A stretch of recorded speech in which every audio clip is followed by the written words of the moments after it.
We'll listen for more on that. Seema, thank you. Barbara, just about to come to you for what exactly should we look for in some of these names, including Texas Instruments, which, of course, their chips go into a lot of just general equipment of all types, things that businesses buy, things that consumers buy. And then you've got CoStar that has a read on the real estate market. How much intelligence can we really get on continued momentum of the economy from some of these names?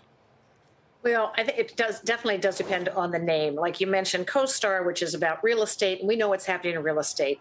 We know they're doing a lot of things to try to compensate for the slowdown there, but we're going to get a read what they're seeing out there, but it'll probably confirm what we already know, in terms of the high housing prices, and that's how that's affecting things. And of course, Texas Instruments, I think we're pretty well aware that two of their major markets, autos and industrials, are pretty slow. I mean, this is a cyclical company, and yes, even though their chips are in just about everything we use, we really need to know, is this the bottom?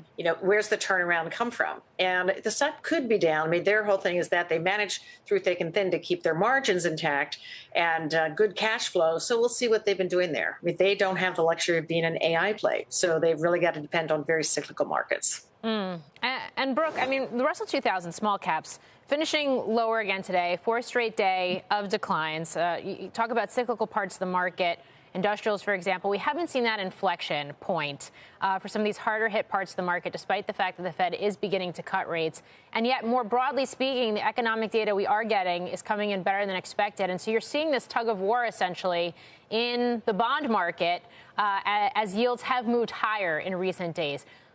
Where do we go from here, and how much are equities going to take their cue from those moves in yields? Mm-hmm. Yeah, it's incredible. Before the first rate cut, we were seeing the 10-year Treasury at 3.6, and now it's at 4.2. I mean, 60 basis points move whenever we know the Fed is heading in a different direction is interesting. And small caps, they're very sensitive to interest rates. So, their recent decline isn't a surprise. Small caps, though, are up about 10% year to date. And we think that they will do well. However, probably not as well as the broad market and large companies in the very near term.